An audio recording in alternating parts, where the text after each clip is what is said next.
The groan of the stagecoach was the only sound Clara May Browning had trusted for the better part of a month. It was a language of its own, spoken in the creak of worn leather, the shudder of wooden spokes over rutted earth, and the weary sigh of the axles. Now, that language was falling silent. A final, jarring lurch pitched her forward from the hard bench, and the driver's gruff voice bellowed something about Willow Run that was swallowed by the sudden stillness. She took a moment, her hands clasped over the simple valise in her lap. The air inside the coach was thick with the dust of 1,000 miles and the stale scent of nervous sweat, mostly her own. For weeks, she had rehearsed this arrival in her mind, a scene played out against the rattling backdrop of the westward journey. In her imaginings, it was always simpler, cleaner, a polite greeting, a firm handshake, the quiet assessment of two people who had bet their futures on a handful of letters written in careful, looped cursive. Clara smoothed the front of her traveling dress, a deep forest green wool that had seemed practical and respectable back in Ohio.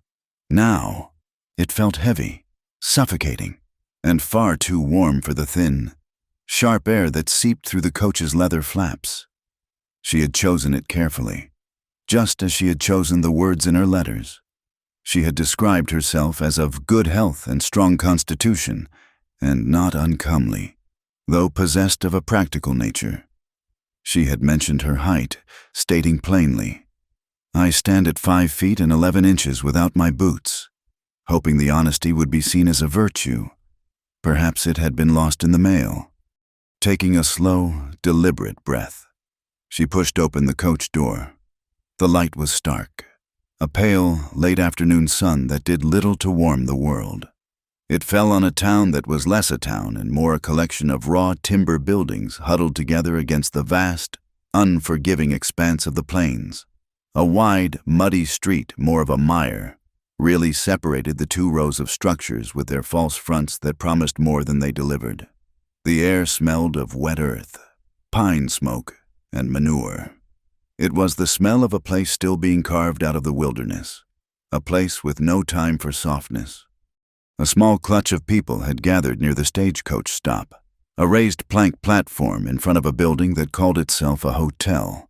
Their faces were turned toward her, a mixture of idle curiosity and the frank, assessing gaze of people who had little else to entertain them. Clara's eyes did not dart among them. She had learned long ago that looking away only invited speculation. Instead, she fixed her gaze straight ahead, her back as straight as the rifle barrel leaning against the driver's seat. She stepped down, her worn leather boots making a solid sound on the wooden planks. The driver, a man whose face was a road map of sun and wind, grunted as he heaved her single and stout trunk from the roof and dropped it beside her with a thud that seemed to echo in the quiet. And as she stood there, straightening to her full height, she felt the shift in the air. It was a familiar feeling, one she had known her entire life. It was the subtle, collective intake of breath, the moment when people readjusted their perception of the world because she had entered it. At 5 feet, 11 inches. Clara May Browning was not a woman who could ever go unnoticed. Her eyes scanned the small assembly, looking for the man whose letters were tucked safely in her valise. He had described himself as a man of commerce, the proprietor of Croft's Mercantile, a man of means and sober habits, seeking a wife to share in the building of a good life.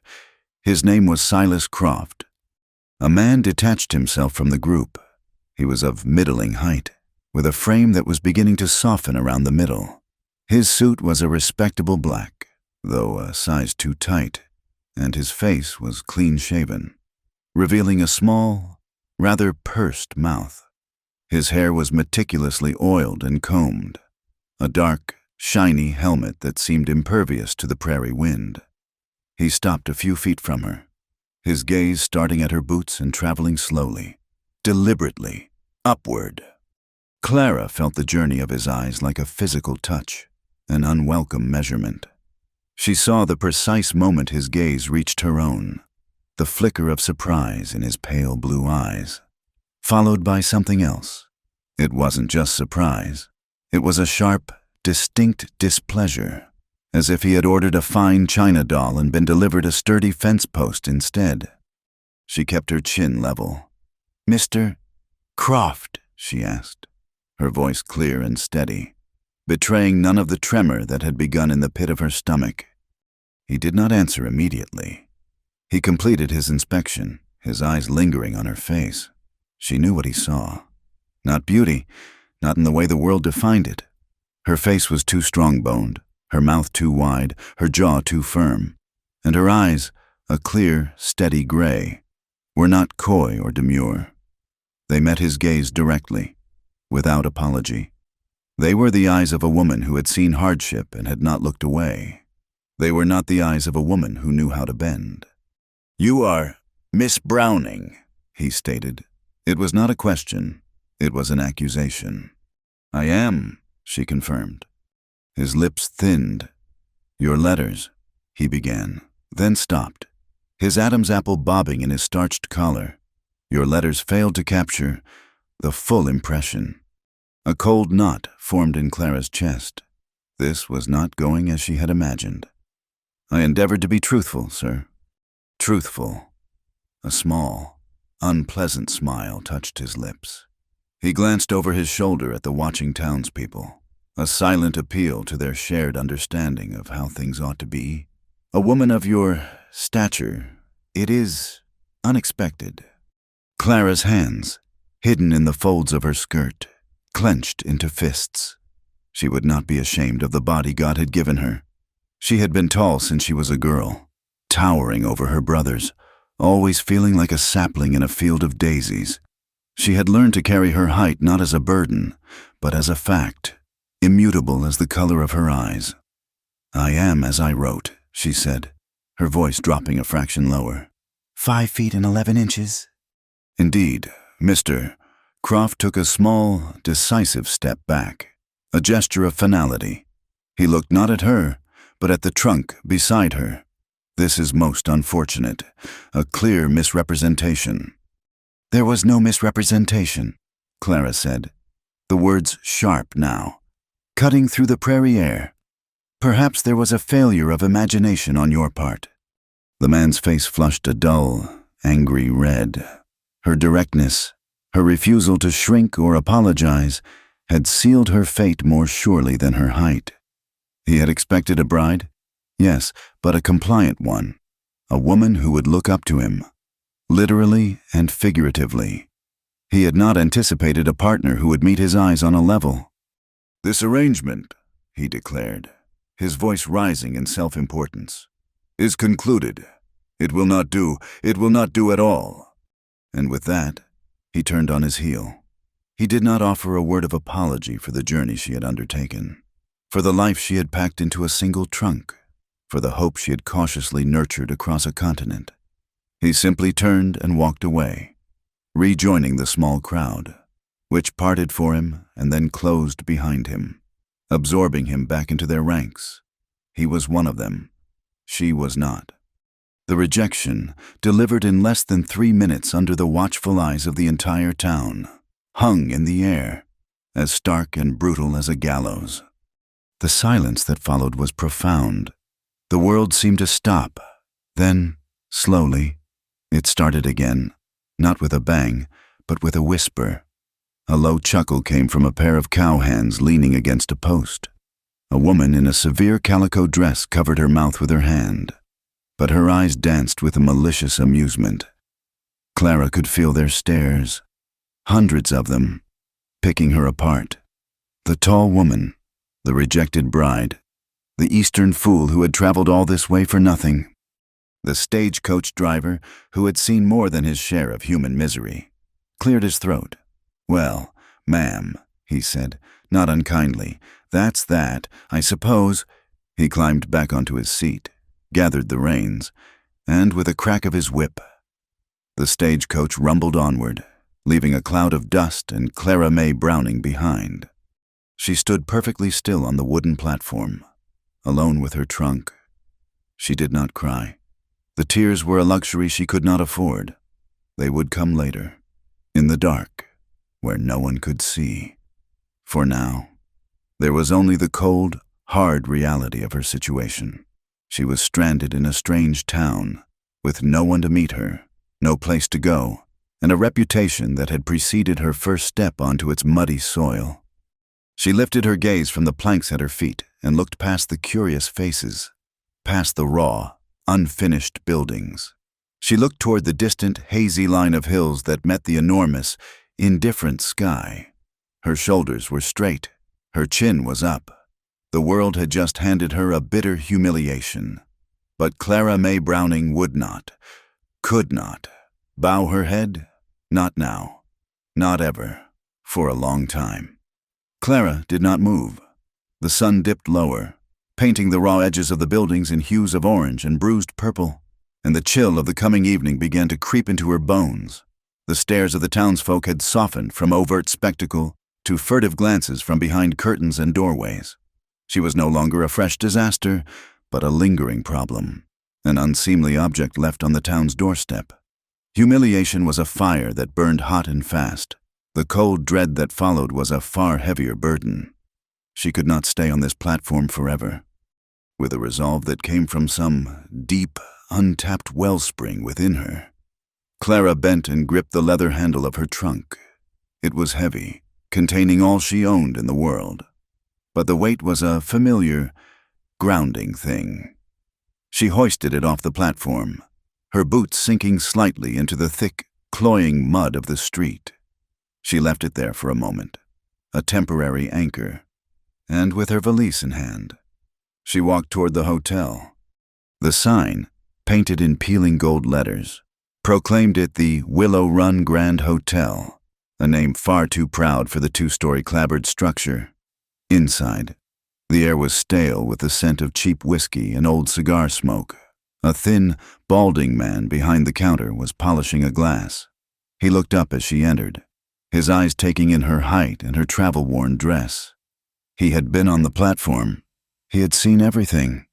"A room," Clara said, her voice a little hoarse. The man set the glass down with a deliberate click. He didn't consult a register. He simply looked at a point just past her shoulder and said, "We're full up. County commissioner's in town." He turned back to his glasses. The dismissal as absolute as a locked door. Clara knew a lie when she heard one. The town was hardly bustling. It was not a rejection of a potential customer. It was the town's collective verdict, spoken by this one sour-faced man. She did not argue.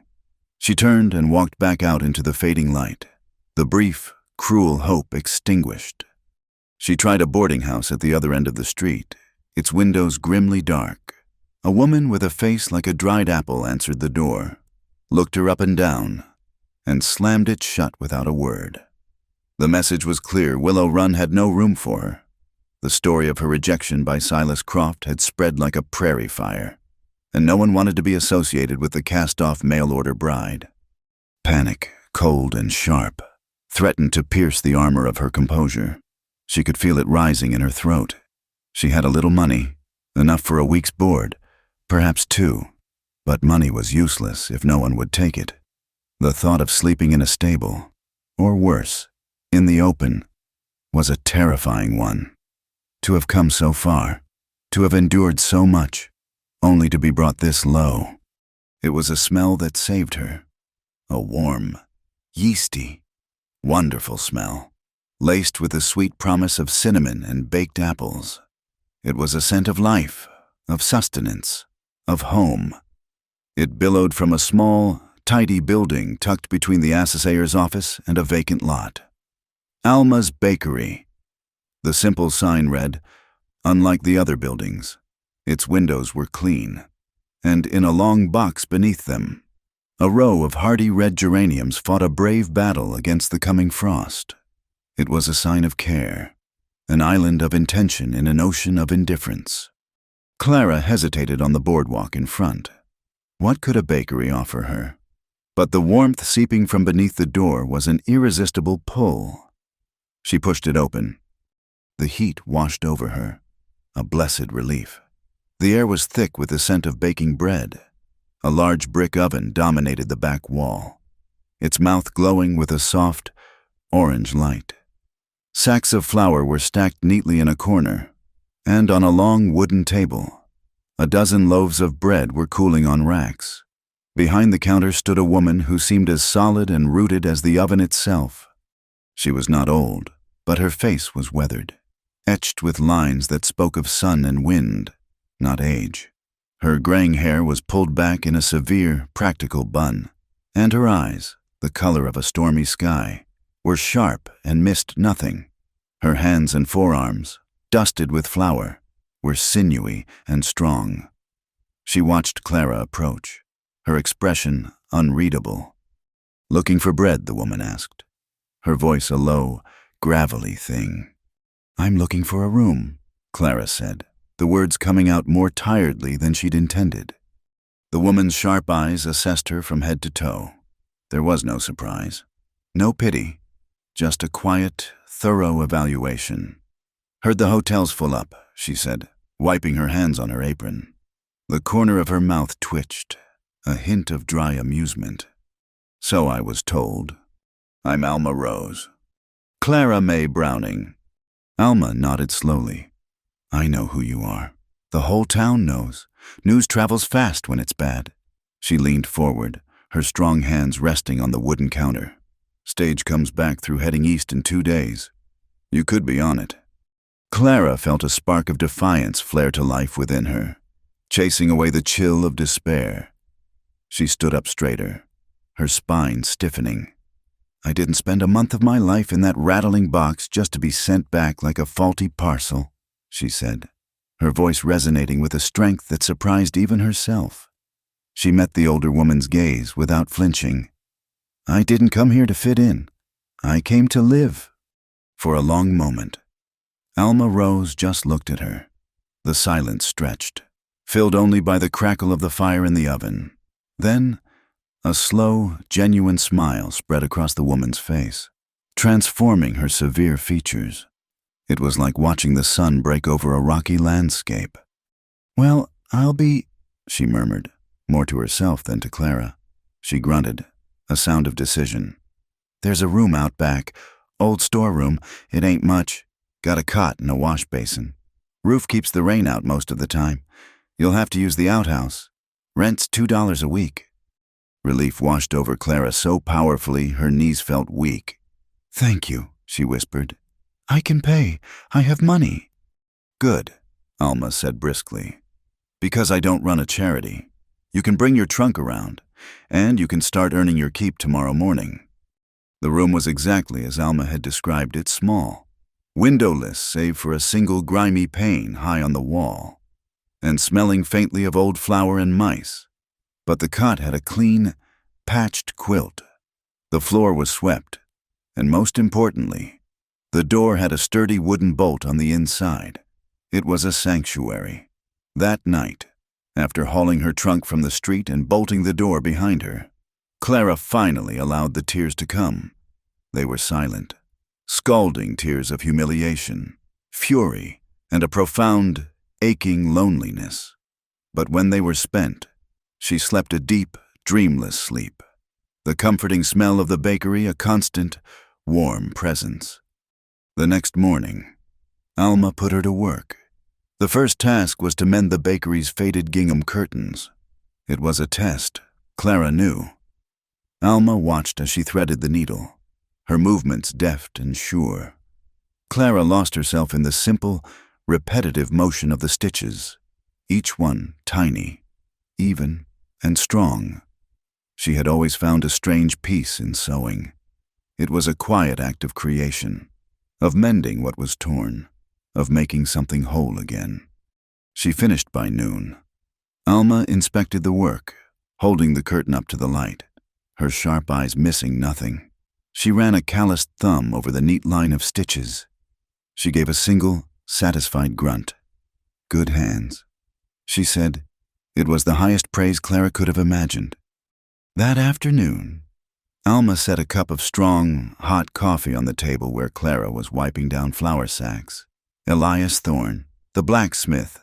His girl Eleanor is getting married in a month," she said without preamble. "They're good folk, but they don't have 2 nickels to rub together. The girl's been trying to make her own wedding dress out of some mail-order muslin, and she's making a mess of it. Clara looked up, her heart beginning to beat a little faster. I told Elias I knew a woman with good hands, Alma continued, staring into her own coffee cup. Told him you could make that dress right. He's willing to pay a fair price for the labor. It was more than a job. It was a chance. It was an anchor. That evening, in the quiet of her small room, lit by the flickering flame of a single candle, Clara May Browning unlocked her trunk. Beneath the layers of her spare dresses and linens was a heavy oilcloth roll. She untied the leather thongs and spread it open on the cot. Inside, nestled in individual pockets of worn velvet, were her tools, gleaming needles of all sizes, a silver thimble worn smooth from use, sharp shears that still fit her hand perfectly, and spools of silk and cotton thread in a dozen colors. This was the part of her she had packed away, the part she had been told to forget. Back east, a woman of her age was meant to be a wife and mother. A seamstress was a spinster, an object of pity. Her skill, her passion for the craft, was seen as a sign of her failure to secure a proper place in the world. But here, in this dusty, raw-boned town that had rejected her so thoroughly, her skill was suddenly her salvation. She picked up the thimble, its familiar weight cool against her skin. She ran a finger over the sharp, clean edge of her shears. A slow smile touched her lips. Mr. Silas Croft had refused her. The town of Willow Run had shut its doors to her. But here, in this small room, with these tools in her hands, she was not a rejected bride or a pitiful outcast. She was a creator, a maker, and she was ready to get to work. The days settled into a rhythm, marked not by the town clock, which had been stuck at 10:30 for as long as anyone could remember, but by the rising and setting of the sun and the steady output of Alma's oven. Clara's world became the small room in the back, the scrubbed wooden table where she worked, and the comforting, ever-present scent of baking bread. She rose before dawn, helping Alma knead the dough, her strong hands finding a new purpose in the repetitive, life-giving work. By the time the sun was fully up and the first customers arrived, she would retreat to her workspace. The soft muslin of Eleanor Thorne's wedding dress spread before her like a field of fresh snow. She worked with a fierce, quiet concentration. Each stitch was a tiny act of rebellion against the life that had been denied her. She was not a wife, not a partner in a mercantile, but she was a craftswoman. Her needle was her voice, and with it, she was speaking a language of competence and care that was entirely her own. She measured, cut, and pinned, the simple geometry of the pattern a welcome solace. In the precise lines and careful seams, there was no room for the messy, unpredictable emotions that had brought her to this place. She rarely ventured into the main street.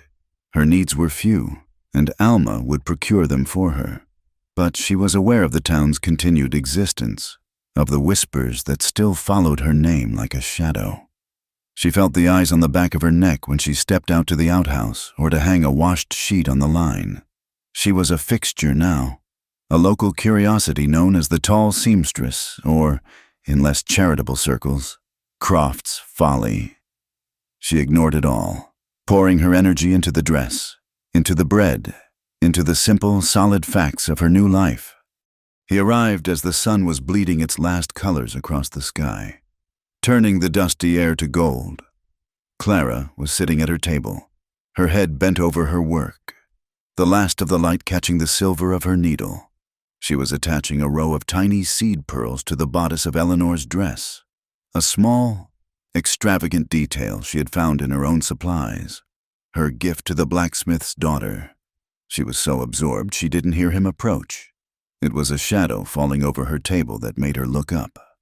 He was standing in the open doorway of the back room, a silhouette against the fiery sky. The first thing she noticed was his height. He was tall, so tall that he had to duck his head slightly to clear the doorframe. He was a full head taller than she was, and the realization sent a strange, unfamiliar jolt through her. For her entire life, She had looked down at the world, or met it on a level. The simple act of tilting her chin up to see a man's face was entirely new. He stepped out of the silhouette and into the warmer light of the room. He was lean, built of the kind of tough, stringy muscle that comes from hard work, not from sport. His face was all angles and planes, browned by the sun and etched with fine lines around his eyes. It was not a handsome face in the way Silas Croft's had been soft and polished.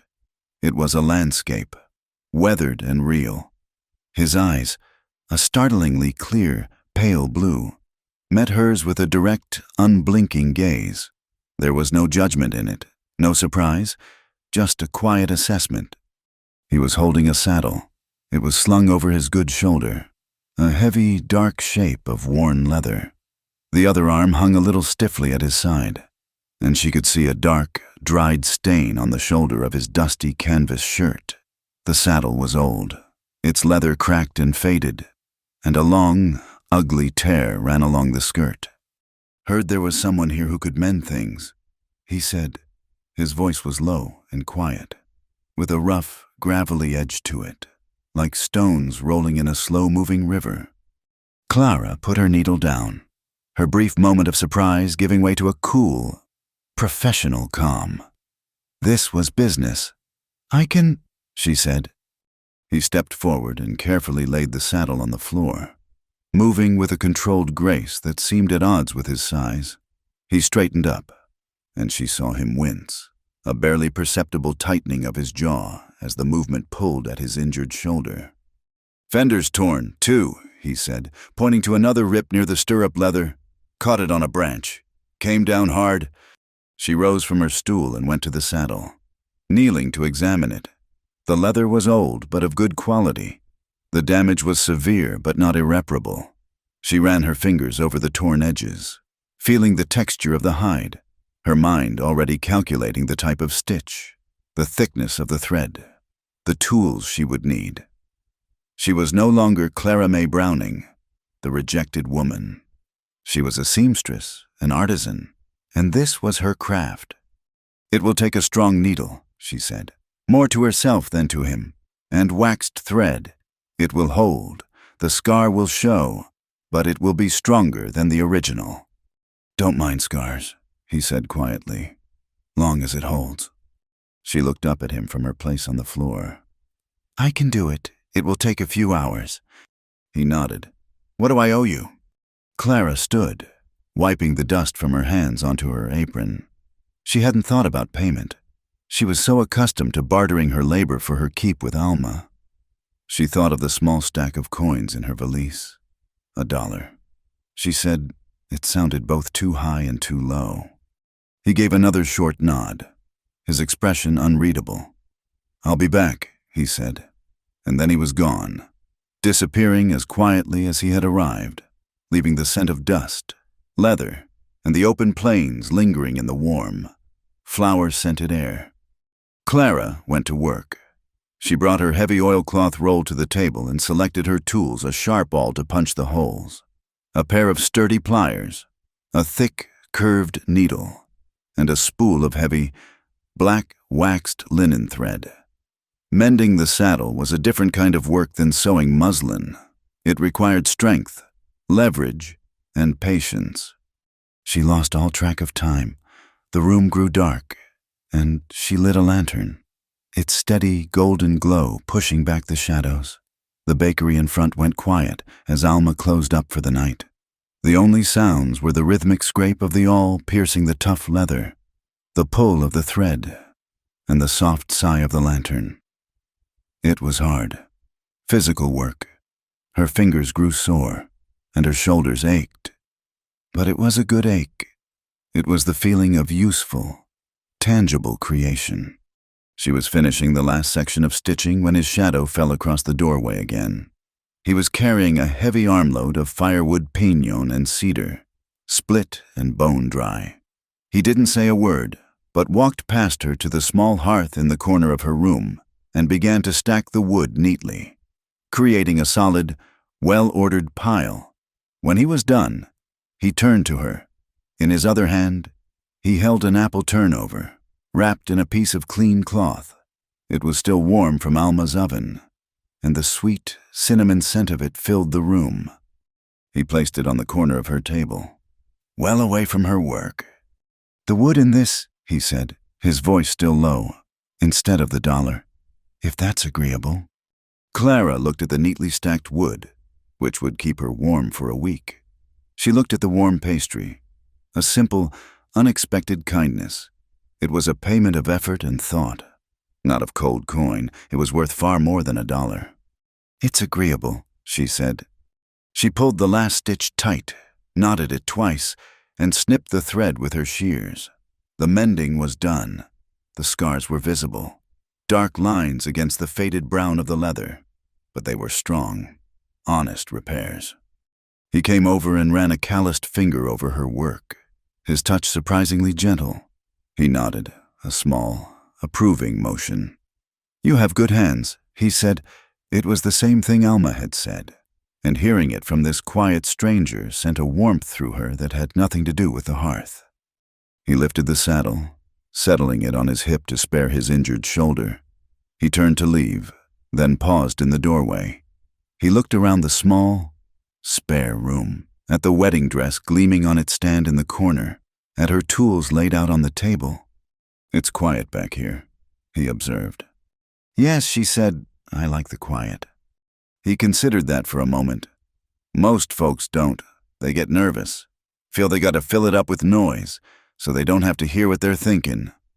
Clara looked at him, truly looked at him, and felt a flicker of recognition. "They're afraid of what they'll find in it," she agreed, her voice barely above a whisper. "The quiet's honest," he said, his pale eyes fixed on hers. "Doesn't lie to you, doesn't dress things up. It just is. You can hear what's real in it. If you listen." In that moment, a bridge was built between them, a silent structure spanning the space of her small room.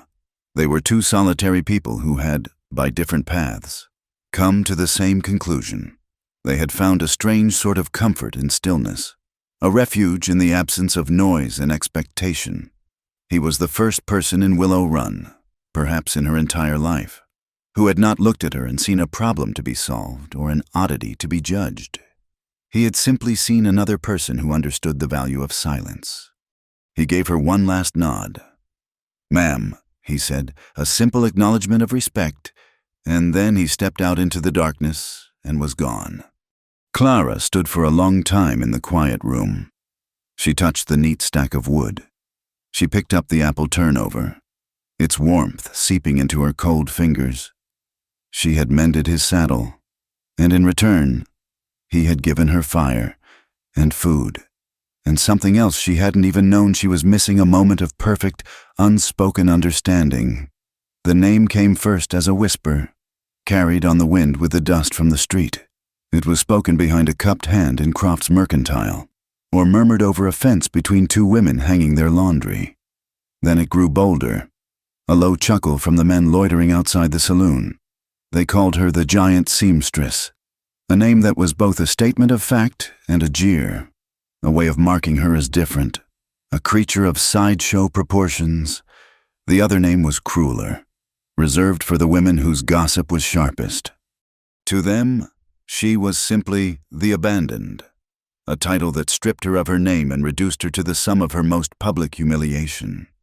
Clara heard the names. It was impossible not to. She heard them in the sudden silence that fell when she entered the Mercantile to buy thread from a clerk who refused to meet her eyes. She saw them in the smirks of children who were brave enough to stare as she walked by. At first, each utterance was a fresh sting, a reminder of the life that had been snatched away. But as the days turned into weeks, the names lost their power. They were labels affixed to a person they did not know. Sounds that had nothing to do with the woman who kneaded dough with Alma before dawn, or spent her evenings stitching together a new existence by the light of a single lantern. The names belonged to the town. Her work belonged to her. Her public work, the wedding dress for Eleanor Thorne, was nearing completion. It had become a thing of quiet beauty, its simple muslin transformed by the skill in Clara's hands. Alma had insisted on displaying it on a dress form in the bakery's front window for a single day before it was delivered. The town's reaction was a grudging, confused respect. Women would stop and press their faces to the glass, their sharp eyes taking in the perfect seams, the delicate neckline, and the tiny, shimmering seed pearls Clara had added. They could not deny the skill. It was a tangible, undeniable fact. Her hands, at least, were accepted in Willow Run, even if the rest of her was not. The dress complicated their narrative. It was difficult to entirely dismiss a woman who could create something so fine. The giant seamstress was not just a freakish moniker anymore. It was also a title of grudging admiration. It was this public display of skill that brought the other work to her door. This work did not announce itself. It came quietly, after dusk, to the back of the bakery, avoiding the main street and the judging eyes of the town. The first was a woman named Sarah Gable, the wife of a freighter who was known for his heavy hand and his heavier drinking. She was a small, bird-like woman who seemed to shrink in on herself, her eyes constantly darting as if expecting a blow. She clutched a bundle wrapped in brown paper, and when she unwrapped it, she did not look at Clara, but at the floor. It was her son's shirt. The fabric at the shoulder was torn. Not a clean rip, but a jagged, violent tear, as if the shirt had been pulled from the boy's body. Clara saw the shame and fear in the woman's eyes, the tremble in her hands. She knew this was more than a simple mending job. She was being asked to mend a story, to erase a moment of terror with thread and needle. She reached out and took the small garment. She did not ask what had happened. The question would have been a cruelty, a demand for a confession the woman was not prepared to give. "The fabric is strong. It will mend well," Clara said, her voice calm and even. She turned the shirt over in her hands, her touch gentle. "I will use a blind stitch. The repair will be nearly invisible." A choked sob escaped Sarah Gable's lips, and the tension seemed to drain from her thin shoulders. It was the absence of a question that had broken her. The quiet, professional acceptance was a kindness she had not expected. She nodded, unable to speak, and fled as silently as she had come. Clara worked on the small shirt late into the night. Every stitch was precise, a careful closing of a wound. When Mrs. Gable returned the next evening to collect it, her eyes filled with a desperate gratitude. She pressed a coin into Clara's hand and hurried away, the mended shirt held to her chest like a shield. She was the first of many. A silent network, born of shared hardship, began to operate in the shadows of Willow Run. A week later, another woman came, the wife of a failed prospector. She brought a Sunday dress, a pretty blue calico, with a split seam running from the collar halfway down the sleeve, the kind of tear that comes from being grabbed and shaken. Clara mended it. Then came a young wife, barely a girl, with a blouse whose lace collar had been ripped away, leaving a raw, frayed edge. Clara replaced the lace with a piece from her own dwindling supply. They all came with the same downcast eyes, the same quiet shame, the same unspoken stories of men who sought solace in a bottle and vented their frustrations with their fists. Clara became the town's silent confessor, the keeper of its ugliest secrets. She never asked, and they never told. The torn fabric was their only testament. She took their broken things and made them whole again, offering them a small measure of dignity, a way to hide the evidence of their painful lives from the prying eyes of their neighbors. The work settled a deep sadness in her heart, but it also gave her a profound sense of purpose. She was not just sewing. She was standing in quiet solidarity with the hidden sorrows of women she barely knew. Through it all, Luke Carver's visits became a silent, steady rhythm in the background of her life. He never missed a night. Just as the sun set, she would hear the quiet crunch of his boots in the alley behind the bakery. He never knocked. He seemed to sense whether she was alone, appearing in the doorway as a familiar, comforting shadow. He rarely spoke more than a handful of words. His offerings were his language. One night it would be a few fresh eggs, carefully cradled in a scrap of burlap. The next, A small bundle of dried herbs for tea. Their clean, sharp scent a welcome change from the ever-present dust. When the nights grew colder, he always brought wood. Not just logs for her hearth, but small, perfect pieces of kindling, arranged in a neat pile by her door. He would leave his gift, give her a slow nod, and his pale blue eyes would hold hers for a moment. In that shared gaze, a world of understanding passed between them. He saw the fatigue in her face, the way she held her shoulders as if carrying a weight.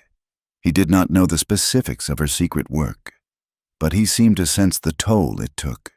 His presence was a quiet counterpoint to the town's harsh judgment and the sadness that came with her mending. One evening, he arrived to find her hunched over her table, her face pale in the lamplight, her needle flying as she tried to finish a repair on a woolen shawl that had been torn nearly in two. He set down a small pail. "Alma said you missed supper." He said. She looked up, surprised. She hadn't even realized the hour. The pail contained a thick, savory stew, still warm. The smell made her stomach ache with a hunger she hadn't noticed. "Thank you," she said, her voice thick with an emotion she couldn't name. He just nodded, his gaze falling on the mangled shawl in her hands. He didn't ask about it. He didn't have to. He simply stood in the doorway for a few minutes, a tall, silent sentinel, his presence a shield against the darkness outside. He drank from his own canteen, the silence between them as comfortable and familiar as an old blanket. Then, with another nod, he was gone.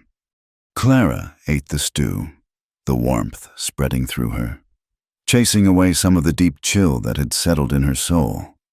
She looked at her work table, at the torn shawl waiting for her needle. Then she looked at the empty pail, the neatly stacked firewood, the small tin of tea he had left the night before. The town had given her a name. These women had given her their secrets. But Luke Carver, with his quiet gifts and his even quieter presence, was giving her something else entirely. He was giving her a reason to believe that not everything in this harsh, unforgiving land was broken. Some things, she was beginning to realize, were built slowly and silently, out of nothing more than simple, steady kindness. The first snow of the season arrived without warning, a silent, determined flurry that began in the dead of night and continued through the dawn.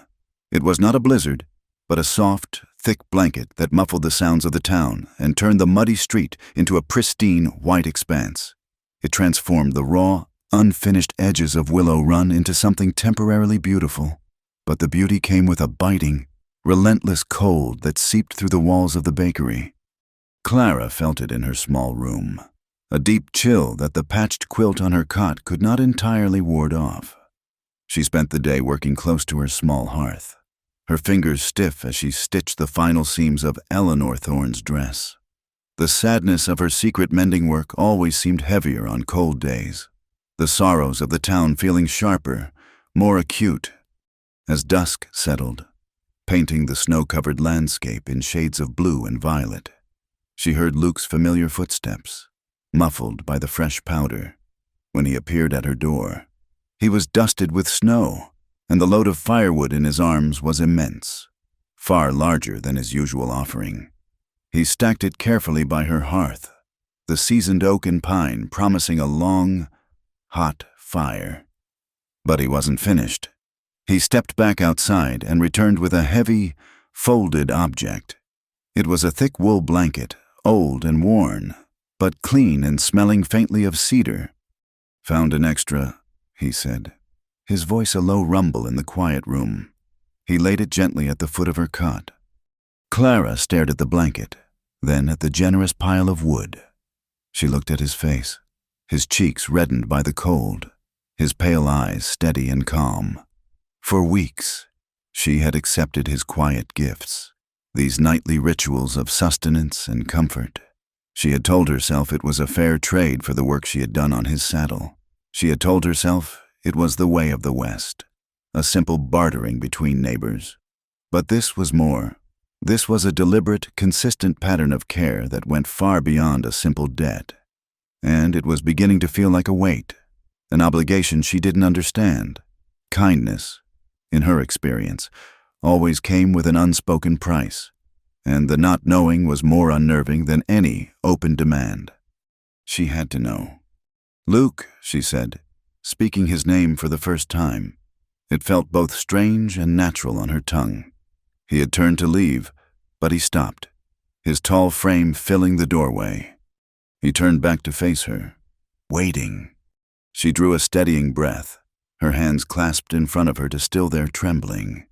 "Why are you doing this?" she asked, her voice clear and direct. "The firewood, the food, this blanket. Why are you helping me?" She paused, then asked the question that lay at the true heart of her fear. "Is it out of pity?" The question hung in the air between them, stark and vulnerable. She was asking if he saw her as the town did as Croft's Folly, the abandoned woman, a pathetic creature to be cared for like a stray. He did not answer right away. His gaze left her face and went to the small fire crackling in the hearth. The silence stretched, and Clara's stomach tightened. She thought perhaps she had offended him, had broken the unspoken rules of their simple arrangement. But when he finally looked back at her, there was no anger in his eyes, only a deep, thoughtful seriousness. "No, ma'am," he said finally. "It isn't pity." He moved from the doorway and came further into the room, taking off his worn hat and holding it in his hands. He gestured toward the single wooden stool she used at her work table. "May I?" She nodded, her throat too tight to speak. She sat on the edge of her cot, the new blanket a solid weight behind her. He sat on the stool, his large frame making it look like a child's toy. He leaned forward, his forearms on his knees, and stared into the flames as if the story were written there. "I was born on a spread back in Pennsylvania," he began, his voice low. "Biggest piece of land you ever saw. Belonged to a man named Beaumont. My father was his head stockman. I grew up there. Knew the land better than the Beaumont's own sons did." He fell silent for a moment, his eyes distant. The Beaumonts, they were a proud family. They believed the world was built for them, and everyone else was just living in it on their sufferance. When I got to be a man, full grown, they took an interest.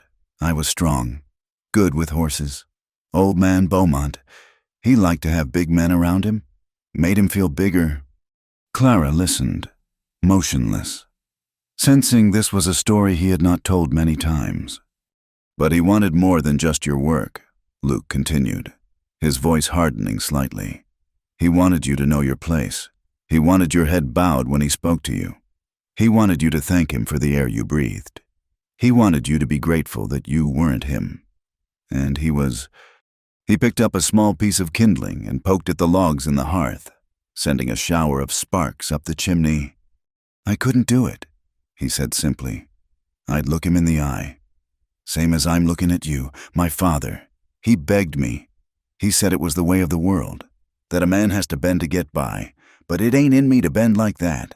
A man's got a right to stand up straight and look another man in the eye, no matter who he is." The fire crackled, the only sound in the room. One day, one of his fancy guests from the city was mocking my father, saying he smelled of the stables, and I told him he ought to watch his mouth. I didn't shout. I just told him. Luke's jaw tightened at the memory. Old man Beaumont. He saw that as the highest insult, not the words, but the fact that I stood there, looking his guest in the eye, and didn't back down. That night, he had his overseers take me to the barn. He paused, and Clara could feel the cold weight of the unspoken words. "They tried to beat the pride out of me," Luke said, his voice flat, devoid of self-pity. It was a simple statement of a past fact. They told me I'd learn to bow my head. When they were done, they threw me out, told me to never set foot on Beaumont land again. My own father, he couldn't even look at me. He was too afraid. He tossed the piece of kindling into the fire, so I left, with nothing but the clothes on my back and a notion to head west, to a place where a man's worth was in his hands and his back, not in how low he could bow. He finally lifted his gaze from the fire and met hers. The story was finished. Now came the answer. "So, "No, Clara," he said, using her first name with a quiet confidence. "It's not pity, it's recognition." He gestured vaguely toward the town beyond the bakery walls. "I saw you that first day, on that platform. I saw them looking at you. I saw that fool Croft turn his back on you. And I saw you standing there, taking it all, with your back straight and your head up." His voice dropped lower, filled with a raw sincerity that struck her to the core. "I help you because I see myself in the way you stand tall. I see the same thing they tried to beat out of me, and I won't let this town do the same to you." The confession filled the small room, profound and absolute. It recontextualized everything. He wasn't helping a victim. He was protecting a kindred spirit.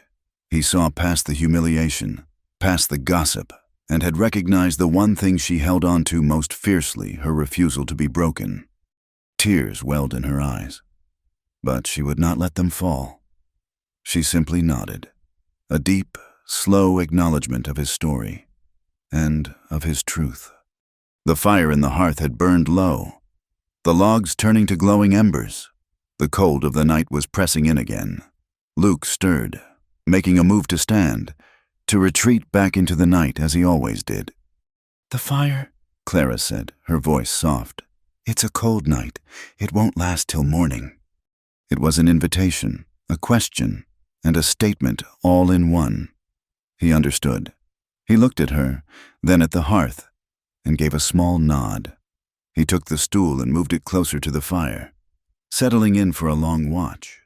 His presence was a solid, comforting weight in the room. Clara rose and went to her cot. She turned her back to him, pulling the quilts up to her chin, her body tense. Her hand instinctively went to the heavy wooden bolt on her door, the simple lock that had been her one shield against the world since she'd arrived. For a moment, her fingers rested on the cool, worn wood. It was habit. It was survival. Then, slowly, deliberately, she pulled her hand away. She left the door unbolted. She lay in the darkness, not sleeping, but listening to the sound of his quiet breathing and the gentle crackle of the fire as he tended it. For the first time since she had arrived in Willow Run, Clara May Browning did not feel alone. She felt safe. The trust that had been forged in the quiet of a winter's night began to work a subtle alchemy within Clara. The unbolted door was more than an act of faith in one man. It was the beginning of a decision to no longer live as a prisoner of the town's opinion. She had a place. She had a purpose. And she had a silent guardian who saw her not as a curiosity, but as a kindred spirit. A fragile, tentative seed of confidence had begun to sprout in the barren soil of her humiliation. She decided it needed light and air to grow. For weeks, her hands had been dedicated to the service of others, the pristine white of Eleanor's wedding dress, the somber, wounded fabrics of the town's secret sorrows. Now, she would make something for herself. With the coins she had earned from her public and private work, she walked to Croft's Mercantile, her head held high. The irony of spending her money in the establishment of the man who had spurned her was not lost on her. But it was the only place to buy fabric. The clerk, a whey-faced young man who took his cues from his employer, smirked when she entered. Clara ignored him. She ran her hands over bolts of practical brown calico and drab gray wool, the expected choices for a woman in her position. Then her eyes landed on a bolt of deep, rich purple chalice. It was the color of twilight in the mountains, the color of wild lupine. It was a color that did not apologize or fade into the background. It was a color that made a statement. 3 yards of the purple, she said, her voice steady. The clerk's smirk faltered, replaced by disbelief. The purple, he asked, as if she had requested a bolt of moonbeams. Yes, Clara said, meeting his gaze. The purple. She took the fabric back to her room, the vibrant color a shock against the muted tones of her world. This dress would not be like the others. She would not design it to hide her height or soften her presence. She would design it to celebrate them. The cut was simple, with a modest, high neckline and long sleeves, but she tailored it with a precision that bordered on devotion. She shaped the bodice to her own form, fitted the waist so it did not billow or bunch, and cut the skirt to fall in a clean, elegant line to the tops of her boots. Every stitch was an act of self-reclamation. She was not a giantess to be hidden in shapeless sacks. She was a tall woman, and for the first time, she was creating something that honored the fact. She finished it on a Friday, the day before the monthly town market. The market was the center of Willow Run's social universe, a day when ranchers and farmers from the surrounding area came to town to sell their wares and trade gossip. It was the one place she had steadfastly avoided, a concentrated dose of the public scrutiny she had worked so hard to ignore. Tomorrow, she would walk directly into its heart. That Saturday morning, she washed her face in the cold water from the basin, braided her long hair into a neat coronet, and put on the purple dress. She looked at her faint reflection in the wavy glass of her small window. The woman looking back was not the same one who had stepped off the stagecoach weeks ago. Her face was thinner, perhaps, but her eyes were clearer. And the dress fit as if it had grown around her. It made her look not just tall, but graceful, a single, strong column of defiant color. Luke arrived as the morning sun was chasing the last of the chill from the air. He carried a small sack of fresh ground coffee, his gift for the day. He stopped in the doorway, his usual quiet greeting dying on his lips. His eyes traveled the length of her, from the hem of the purple dress to the top of her head. He took in the perfect fit, the bold color, the quiet confidence in her posture. A slow smile touched the corners of his mouth, and his pale eyes warmed with an expression of profound, unstated approval.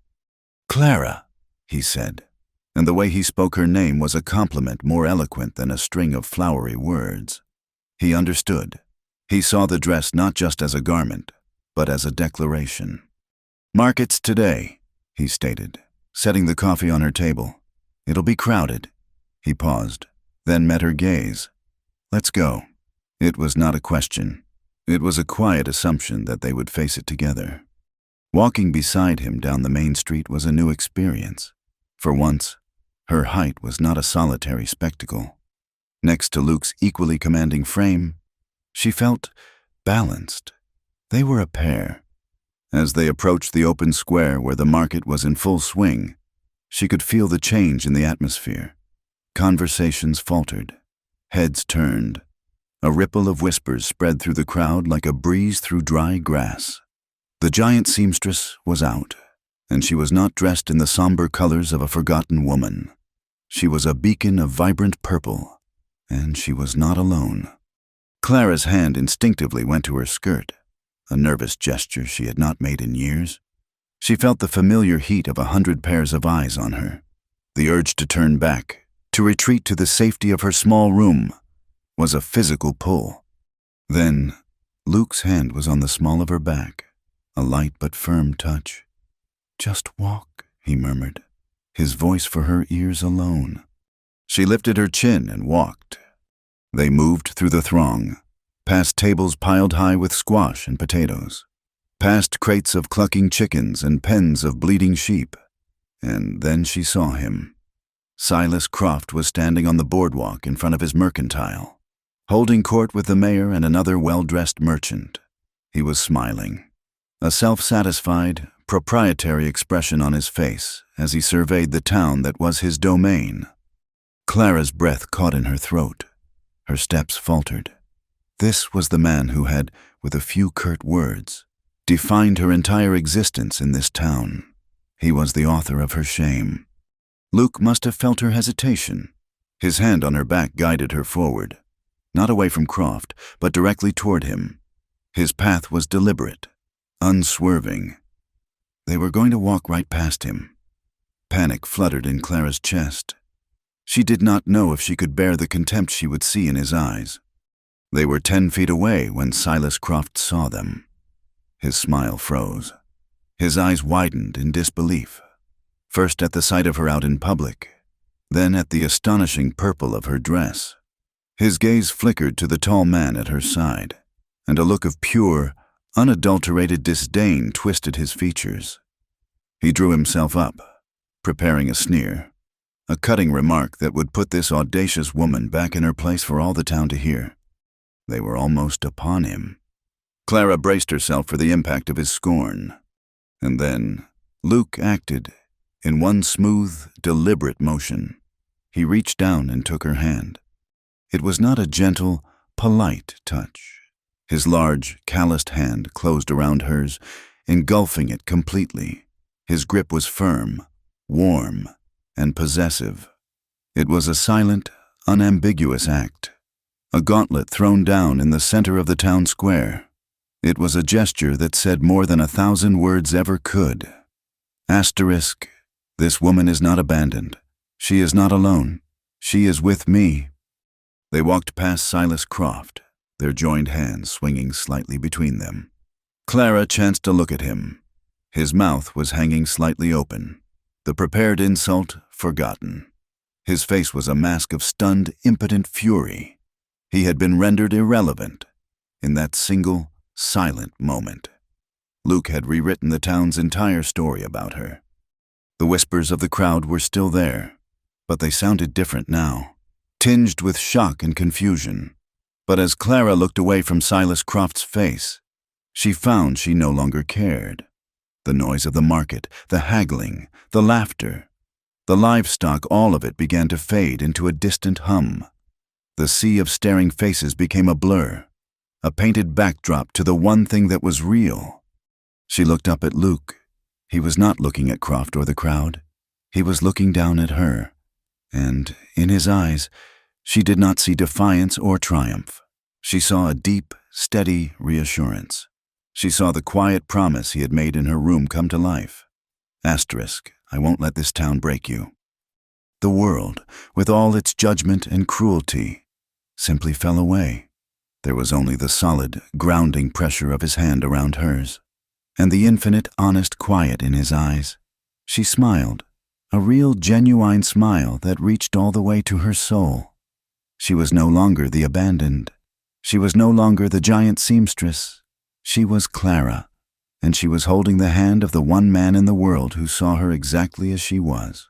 And for the first time, that was more than enough. The walk through the market square marked a subtle but profound shift, not just for Clara and Luke, but for Willow Run itself. Their joined hands had been a silent proclamation, an act that unsettled the town's simple, cruel narrative. Clara was no longer just a subject of gossip. She was a puzzle. The whispers did not cease, but their tone changed from derisive to speculative. The sight of the quiet, formidable cowboy at her side had given them something new to consider, and in the absence of a clear story, a grudging, uncertain respect began to take root. Their evenings fell into a new pattern, a shared silence that was no longer a prelude to a departure, but an end in itself. After Alma had banked the ovens and retired for the night, Luke would come to the back room, bringing with him the scent of the outdoors. He would take the stool by the hearth, and Clara would continue with her mending, her needle rising and falling in the steady lamplight. They rarely spoke, but the room was full. His presence was a bulwark against the loneliness she had known for so long, a quiet affirmation that she was no longer adrift. She learned the rhythms of his stillness, the way he would clean a piece of his tack or sharpen a knife, his movements economical and precise, and he, in turn, seemed to draw comfort from the soft scrape of her needle against fabric, the one constant, creative sound in their shared quiet. Luke worked at the lumber mill on the north end of town, a place of constant noise and motion that was the antithesis of their evenings. It was a hungry, dangerous place that fed the town's growth, its great circular saw screaming through pine and fir from dawn till dusk. The air around it was always thick with the clean, sharp scent of sawdust, a scent that clung to Luke's clothes when he arrived each evening. The fire started on a bitterly cold afternoon, when a fierce wind whipped down from the hills, rattling windows and finding every crack in the town's timber-frame buildings. The cause was a simple, stupid thing, a section of stovepipe in the mill's office, overheated from a fire stoked too high against the cold, had ignited the dry, sawdust-caked wall behind it, For a few crucial moments, no one noticed. The roar of the saw and the howl of the wind masked the fire's hungry crackle. By the time the first wisps of black smoke were seen curling from the roof, a corner of the building was already a raging inferno. The first clang of the town's fire bell was a frantic, discordant sound that cut through the wind's howl. It was a sound of pure panic. Clara was in the bakery, helping Alma transfer a batch of rye loaves from the table to the cooling racks. At the first peal of the bell, Alma froze, her flour-dusted hands hovering over the bread. "Fire," she breathed, her weathered face grim. Clara's heart seized. She looked out the front window. People were running, their faces pale with alarm, all heading in the same direction, north, toward the lumber mill. A cold dread, sharper and more terrifying than any public humiliation, washed over her. Luke. She dropped the loaf she was holding. "I have to go," she said, her voice tight. She didn't wait for Alma's reply, but untied her apron and ran, pushing the bakery door open and launching herself into the chaos of the street. The wind was a physical blow, whipping her skirts around her legs and tearing at her hair. The air was thick with the smell of burning pine, a scent that was no longer clean and wholesome, but acrid and full of terror. The closer she got, the worse it became. The mill was a pillar of roiling black smoke and angry orange flames, a monstrous blossom of destruction against the pale winter sky. A crowd had already formed a wide, helpless semicircle around the blaze.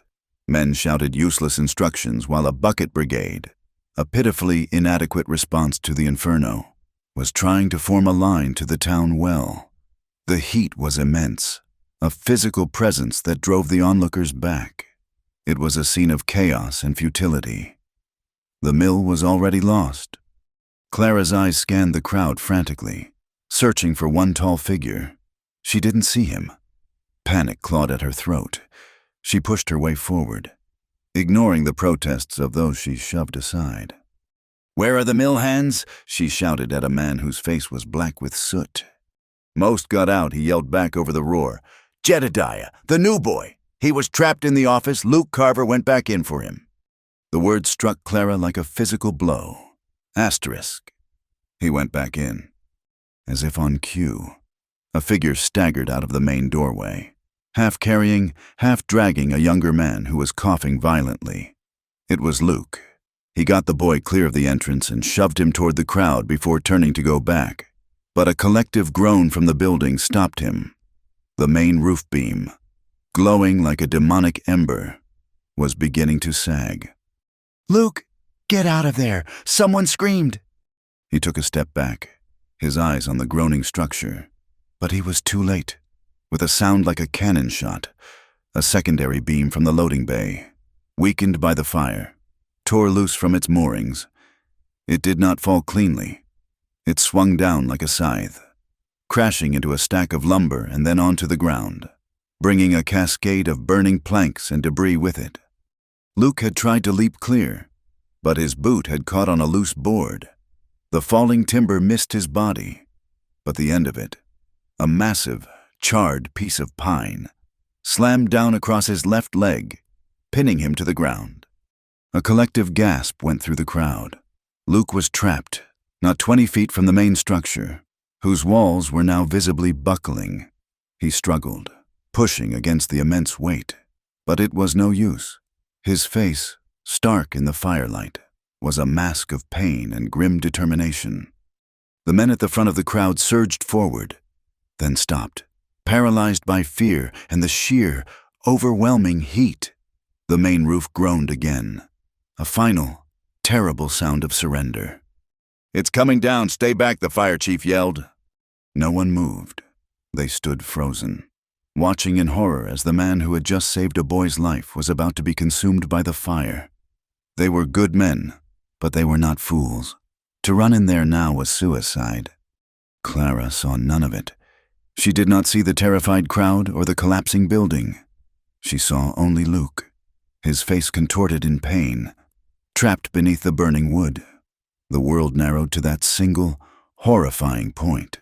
All the fear, all the caution, all the pain she had so carefully contained for weeks, erupted in a single, silent roar inside her.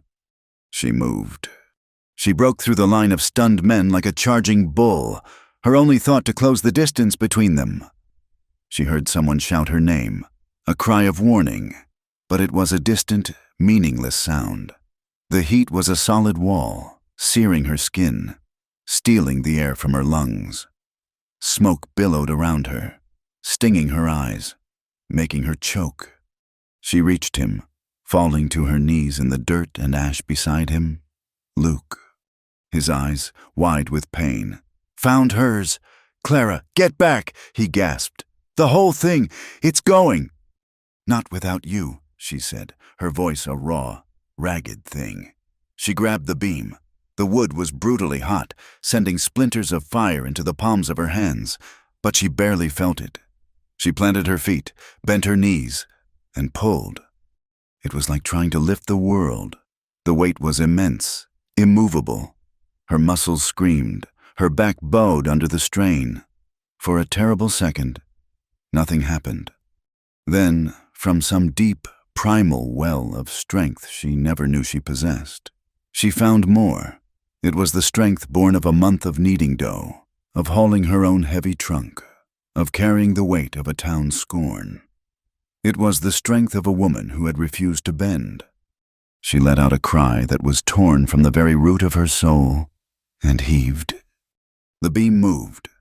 It only lifted a few inches, a small, grudging space. But it was enough. Now she screamed. With a groan of agony, Luke pulled his leg free. It was twisted at a terrible angle, his boot torn, the bone clearly shattered. Clara let the beam crash back down. She didn't hesitate. She hooked her arms under his shoulders, ignoring the burn on his shirt.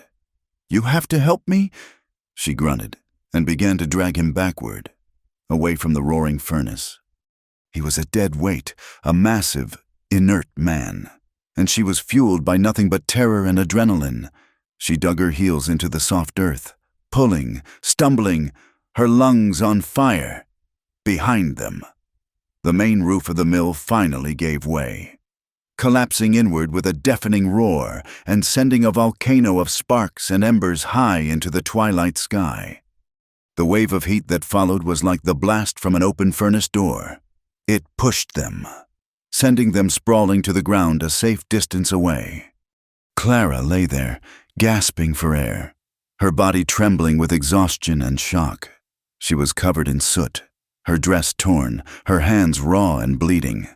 Beside her, Luke was conscious, but his face was ashen with pain. The silence that followed the collapse was deafening. The entire town stood, staring. They had watched, frozen, as the quiet seamstress, the abandoned woman, had charged into a situation that had paralyzed them all. They had watched her perform an act of impossible, desperate strength. A low murmur rippled through the crowd. It started with one man, a blacksmith whose daughter was about to be married in a dress made by Clara's hands. He looked from the collapsed, burning mill to the woman on the ground, and he shook his head in disbelief. "My God," he said, his voice full of a raw, stunned awe. "She's strong." The chaos of the fire gave way to a grim, focused silence. Dr. Adams, a man whose weary eyes had seen more than his share of mangled limbs and frontier tragedies, knelt beside Luke. His examination was swift and his verdict blunt. The legs shattered. He announced to the men who had fashioned a stretcher from 2 poles and a horse blanket. "Clean break by the look of it, but it's a bad one. He'll need to be kept flat on his back for at least a month, maybe more, and he can't be moved once the bone is set." He straightened up, his gaze sweeping over the assembled faces. "So, where's he to go? His cabin at the mill is nothing but a pile of cinders." A heavy silence fell over the group. The hotel had stairs. The boarding houses were run by women who would not welcome the burden of a helpless invalid. For a moment, it seemed Luke Carver was as homeless as he was injured. It was Alma Rose who broke the silence.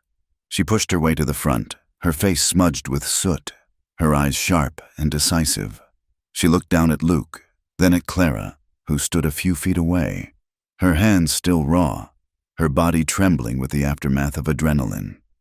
Alma saw the unspoken question, the desperate need, and the only logical answer. "He's coming to my place," she declared, her voice cutting through the indecision. It was not a suggestion. It was an order. "The girl's room is on the ground floor. It's warm from the ovens. And she's the one who pulled him out of there. It's the only sensible thing." She fixed her gaze on the stretcher bearers. "Well, don't just stand there gawking. Let's move." No one argued. Alma's practicality was as formidable as a force of nature. And so, a strange procession made its way back through the town. The injured hero, the man who had charged into the flames to save another, was carried to the back room of the bakery and placed in the care of the woman who had, in turn, saved him. Clara's small, private world was instantly transformed into a sick room. Her cot became his bed. Her work table was crowded with bandages, liniments, and the doctor's supplies. The familiar, comforting order of her life was upended, replaced by the demanding, all-consuming reality of caring for a seriously injured man. Dr. Adams worked quickly, setting the broken bone with a sickening crunch that made Clara's stomach clench.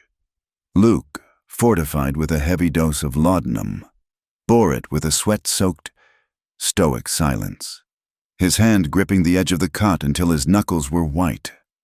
Clara stood by, handing the doctor supplies, her face a pale, determined mask.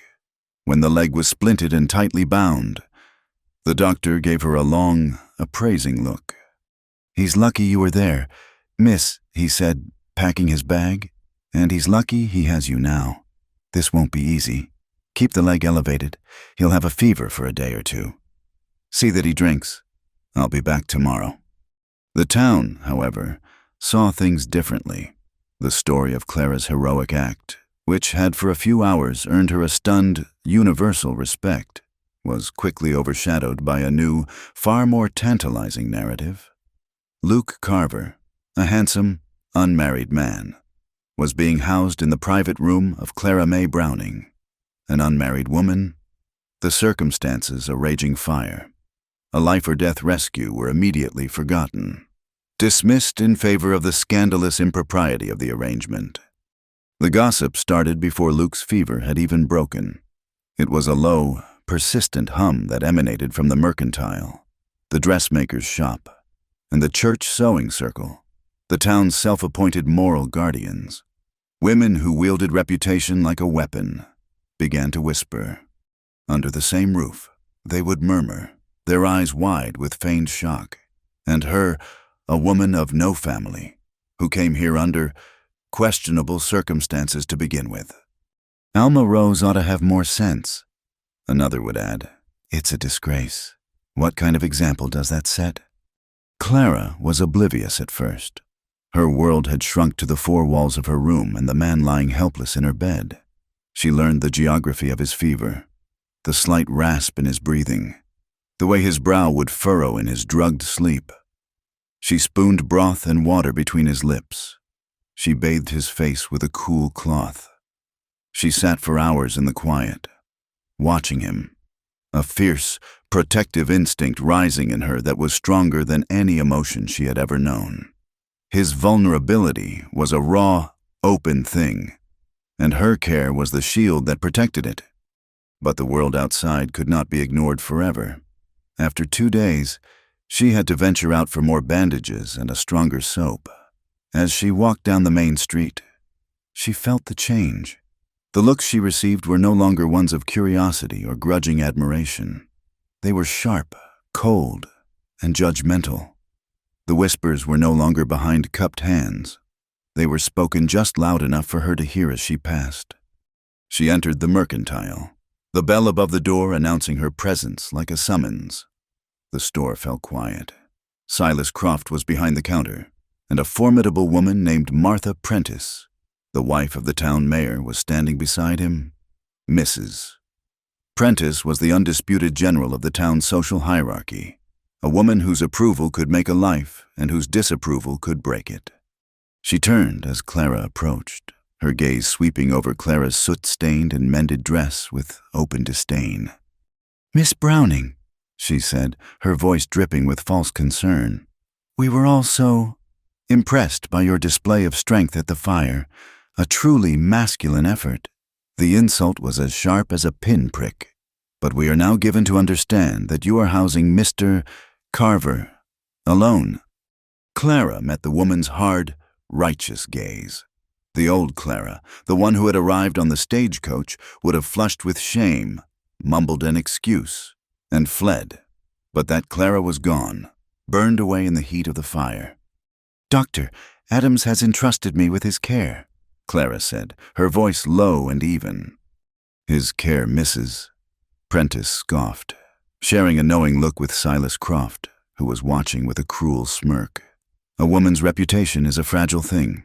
To have an unmarried man under your roof, in your chambers, it is a profound breach of decency." Clara felt a cold, clean anger rise within her. It was not a hot, reckless fury, but a solid, clarifying force. She had faced real danger. She had held a man's life in her hands. The petty, self-serving rules of this woman's world seemed absurd, pathetic. She looked past Mrs. Prentice at the other women in the store who were watching, their faces a mixture of judgment and fearful curiosity. She would not defend herself. She would not explain. She would not ask for their understanding or their approval, because she no longer needed it. "Mrs. Prentice," Clara said, and the quiet authority in her voice made the older woman blink. "A man's life was in danger. His home was destroyed. He is being cared for in the only place that was warm, safe, and available. That is a matter of simple human kindness." She paused, letting her words settle in the silent store. "As for my reputation," she continued, her gaze unwavering, "that is my concern, not yours. And as for decency," she took a step closer, and for the first time, she saw a flicker of uncertainty in the other woman's eyes. "I have learned that decency is about what you do when no one is watching, not about what you whisper when you think they are. I don't need to be accepted to be decent." She turned her back on the stunned woman and addressed the clerk. "A roll of linen bandages and a bar of lye soap, please." The store remained utterly silent as the clerk, his hands trembling slightly, wrapped her purchases.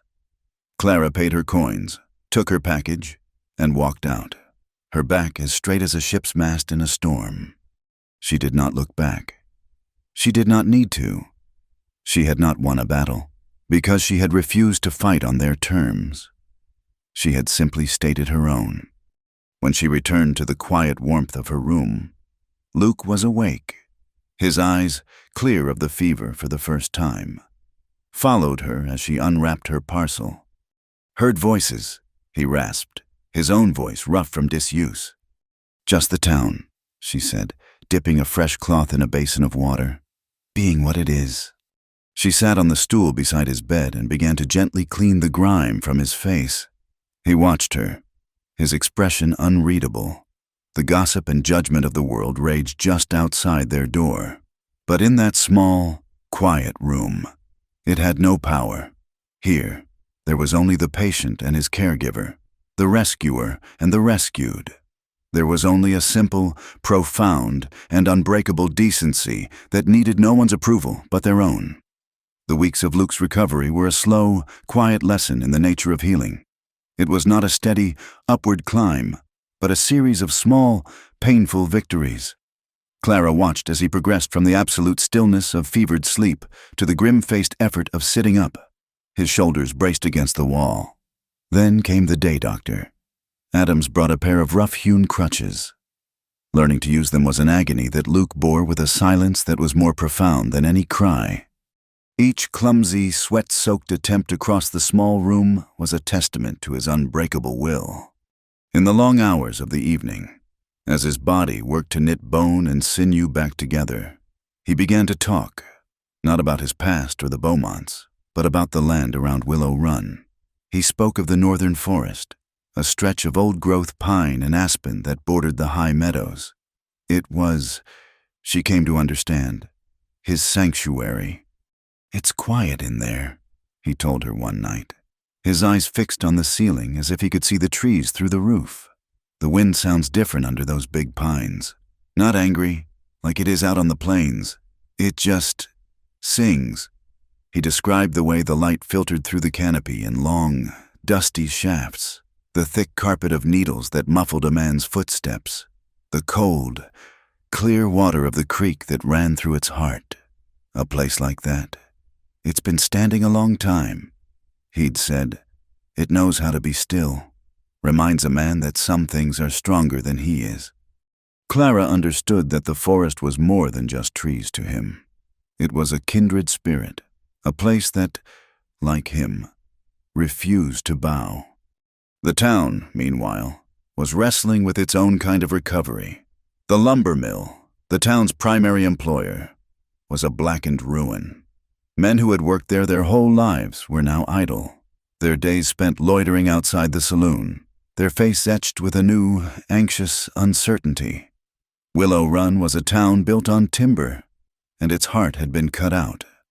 It was Silas Croft who offered the solution. He called a town meeting, held in the drafty, single-room schoolhouse. It was a mandatory affair. The future of the town was at stake, and every property-owning man was expected to attend. Alma, as the owner of the bakery, had a right to be there, and she insisted Clara come with her. "You're part of this town now," she'd said, whether they like it or not. The room was packed, the air thick with the smell of wet wool and anxious sweat. Silas Croft stood at the front, flanked by Mayor Prentice and a pair of slickly dressed men Clara had never seen before. They were investors, Croft explained, from a company back east, and they had a proposal. "The fire was a tragedy," Croft began, his voice oozing a practiced sympathy. "But it is also an opportunity to rebuild, bigger and better than before." He gestured to the strangers. "These gentlemen and I have formed a new partnership. We will rebuild the mill, twice its former size. We will bring prosperity back to Willow Run." A murmur of approval went through the room. It was the first glimmer of hope the town had seen in weeks. "But to do this," Croft continued, his voice taking on a harder, more practical edge, "we need capital, we need lumber, and we have a ready supply, waiting for us." He pointed out the window, toward the north, the northern forest, hundreds of acres of prime timber, ripe for the harvest. "Our plan is simple. We will grant our new company the rights to clear-cut the forest. The profits from that first harvest will fund the new mill, and every man in this room will see a share." The offer was like a spark in a tinder-dry room. Clear-cutting. The words were brutal, absolute, but the promise of money, of work, of a future, was a powerful anesthetic. Elias the blacksmith, a good man who was struggling to feed his family, nodded in agreement. Others followed suit. They saw a quick, easy solution to a desperate problem. Clara's blood ran cold. She thought of Luke's words, of the singing wind and the quiet stillness. They were talking about destroying his sanctuary, erasing the one place of peace he had in the world. She glanced at Alma, whose face was a grim, stony mask. "It's a fine plan." "Mr.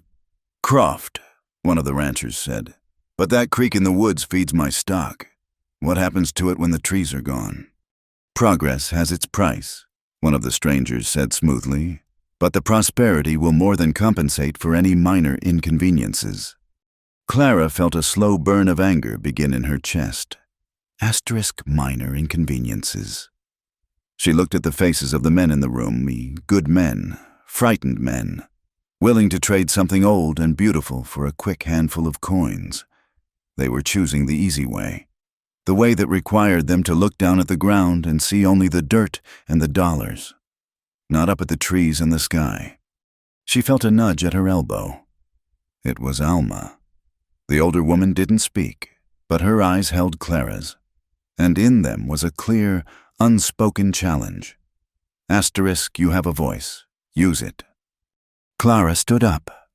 The room, which had been buzzing with excited conversation, fell silent.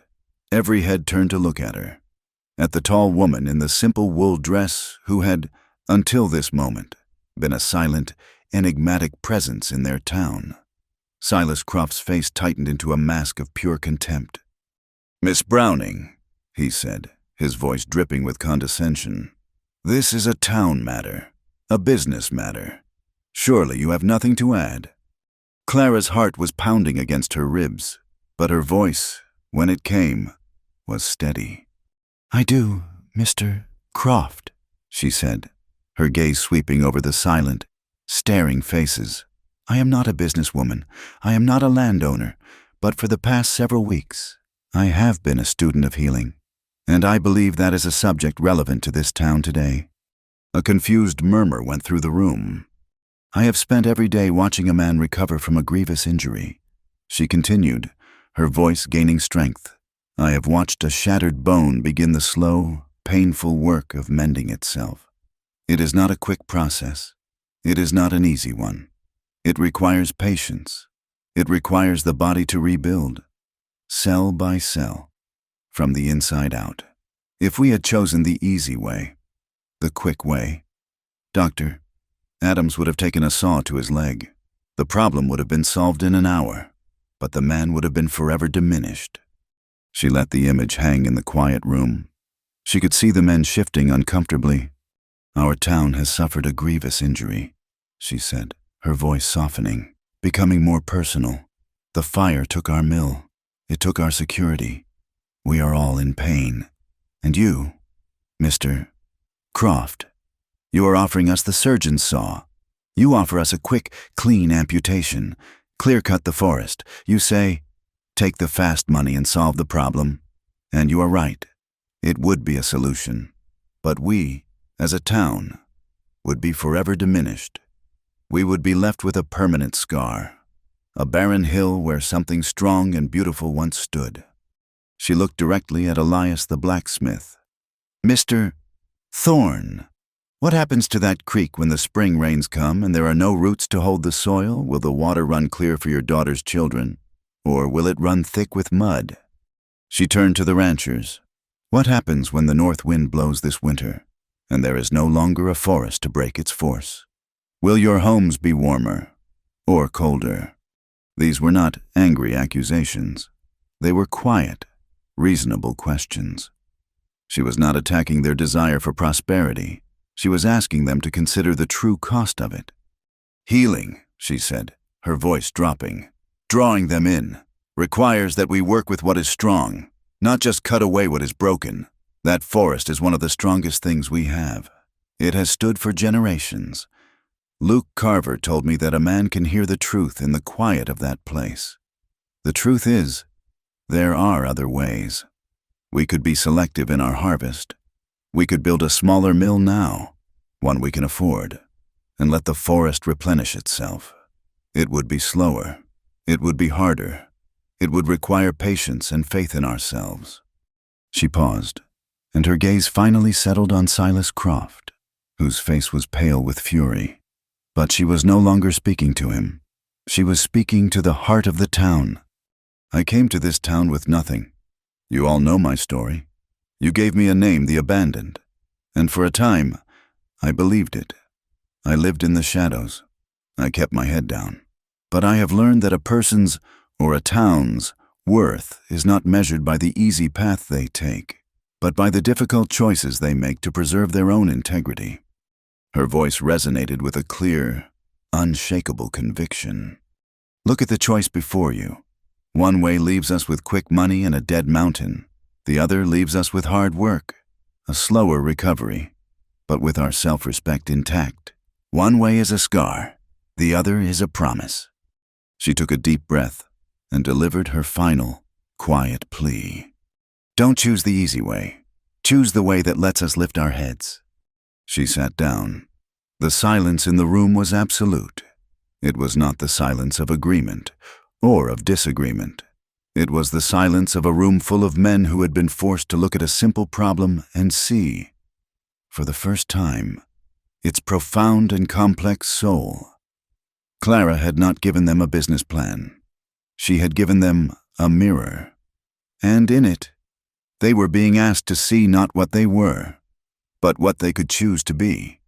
Clara's speech at the town meeting did not end in a roar of applause or a sudden, unified reversal of opinion. It ended in a profound, unsettled silence. She had not offered them a simple choice between right and wrong, but a difficult one between their immediate fears and their long-term character. She had held up a mirror, and the reflection had made them uncomfortable. The vote that followed was close, a messy, contentious affair that split the town down the middle. Silas Croft's proposal was defeated by the slimmest of margins. He and his Eastern partners left the meeting with faces like thunder, their quick, easy profits snatched away. Croft became a bitter, isolated figure in his own mercantile, his defeat a constant, simmering humiliation. But others, men like Elias Thorne and the ranchers from the north, rallied around a new, harder path. They formed a committee to plan a smaller, town-owned mill, one that would be built slowly, with timber harvested sustainably from the outer edges of the forest, leaving its heart untouched. The town had not chosen the easy way. It had chosen the way that let them lift their heads. Clara's status shifted overnight. She was no longer an outcast or a curiosity. She was the town's conscience. Women who had once whispered behind their hands now met her eyes in the street with a quiet, respectful nod. Men who had dismissed her now touched the brim of their hats as she passed. They did not speak of the meeting, but it lay between them, an acknowledged truth.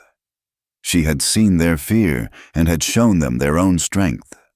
Winter loosened its grip with a slow, grudging thaw. The snow receded, leaving the earth soft and dark and smelling of life. Patches of pale green grass appeared on the sunny side of the bakery. The creek at the edge of town, which had been locked in ice, began to whisper and then to sing, its voice growing stronger each day. The healing of the land was a mirror to the healing in her small room. Luke's leg mended with the same slow, stubborn patience the day he first put weight on it. His face was a mask of white-lipped pain, but his eyes held a glint of triumph. The crutches became his constant companions, and with them, he began to reclaim his world, one deliberate, careful step at a time. First, he crossed the room. Then, he ventured into the bakery, where Alma would scold him good-naturedly and press a hot cup of coffee into his hands. Soon, he was able to make his way to the bench out front, sitting in the weak spring sunshine for a few minutes each day. Clara was his shadow, his constant, steadying presence. She walked beside him, never offering a hand unless he faltered, her quiet strength a buttress he could lean on without words. Their roles had reversed. He was now the one who was vulnerable, and she was the anchor. In the shared space of his recovery, their quiet companionship had deepened into something as essential and unspoken as breathing. It was on one of the first truly warm days of spring, a day when the sky was a high, clean blue and the air was full of the smell of damp earth, that he turned to her from his seat on the bench. "I want to see the woods," he said, his voice quiet but firm. "Luke, it's too far. The ground is soft." "I know," he said, his pale eyes meeting hers. "But I need to see it, to know it's still there." She understood. It was a pilgrimage. The walk was long and slow. They followed the path that led north out of town, Luke's crutches sinking slightly into the damp soil, his progress a steady, rhythmic thump and swing. Clara walked at his side. Her pace matched perfectly to his, her presence a silent promise of support. They didn't speak. The day was too beautiful, the purpose of their journey too profound for idle chatter. After what felt like an hour, they reached the edge of the forest. They stopped where the open meadow gave way to the first great pines. The air here was different, cooler, filled with the deep, resinous scent of the trees. The ground was a soft carpet of last year's needles. Sunlight filtered through the high branches, dappling the forest floor. A profound, sacred silence seemed to emanate from the trees, a stillness that had stood for centuries. Luke stood leaning heavily on his crutches, his chest rising and falling with the effort of the walk. He breathed in the pine-scented air, and a look of deep, quiet relief washed over his face. He was a man returned to his own soul. "It's still here," he whispered, more to himself than to her. They stood there for a long time, side by side, looking into the deep, quiet heart of the woods he had protected and she had saved. This place was the physical embodiment of their shared story, a living testament to the choices they had made. Finally, Luke turned his head, his gaze leaving the trees and settling on her face. The afternoon sun caught the lines around his eyes, lines carved by the sun and by hardship, but now softened by an emotion she had never seen there before. "When I came west," he said, his voice a low rumble, "I was looking for a place where a man could stand up straight, a place where you could live a real life, not just the one someone else decides for you." He looked away for a moment, back toward the town. Then his eyes returned to hers, holding them with a gentle intensity. "This place, Willow Run, it ain't perfect, but the folks here, they chose the hard way. The right way." He shifted his weight, a gesture that brought him a fraction closer to her. "This is the first place I've been where I feel like I could actually live." He paused, and the air grew still, charged with the weight of his unspoken thought. Clara's heart began to beat a slow, heavy rhythm against her ribs. "If staying here," he said, his voice dropping even lower, laced with a raw, hopeful vulnerability, "if this is really living, would you choose it, Clara?" The question was everything. It was not just about a town or a place on a map. It was about a life, a future. It was a proposal spoken in the only language he knew, the language of place, of choice, of a shared, honest life. She looked into his eyes, into the pale, clear blue that had seen so much hardship and had never once looked away. She saw his story there, the rejections and the beatings, the quiet dignity and the unbending strength. And she saw her own story reflected back at her, the humiliation on the platform, the lonely nights, the discovery of her own resilience. She had come here seeking a life that had been chosen for her by another. Now, she was being offered a life she could choose for herself, a life with this quiet, steady man who saw her, truly saw her, for everything she was. The rightness of it was a physical thing, a warmth that spread from her chest to the tips of her fingers. But the ghost of Silas Croft, the memory of a promise so easily broken, still lingered. She had to be sure. "Are you sure?" she asked, her voice barely a whisper. The question was not for him, but for her. Asterisk. "Are you sure you want me?" The tall woman, the abandoned bride, asterisk. A slow, wonderful smile spread across Luke's face, transforming his weathered features, lighting him from within. It was the first time she had ever seen him truly smile, and it was the most beautiful thing she had ever seen. The world, the trees, the very air itself seemed to hold its breath. He reached out his free hand, not to touch her, but just to hold the space between them. "About the woods, about this town," he said, his voice soft, but with an undercurrent of absolute certainty that washed away all her fear. "Maybe not always." His smile deepened. "But about you, Clara." His eyes held hers, and in their depths, she saw her future. "About you," he said, "I'm always sure." And as he smiled, the quiet, humming world of the forest, the distant sounds of the town, the memory of the long, painful journey that had brought her to this exact spot, all of it faded away. She forgot the stairs, the whispers, the loneliness. She forgot everything, everything but the feeling of his certainty and the quiet, extraordinary promise of a life she could finally choose to call her own. Thank you for listening to our story. We'd love to know where you're tuning in from, so please share your thoughts in the comments below, and let's build a community around these tales. If you enjoyed this story, please consider subscribing to our channel, Wild West Stories 1850, and give this video a like. Your support, especially by hitting the hype button, helps us reach more listeners who appreciate these timeless stories.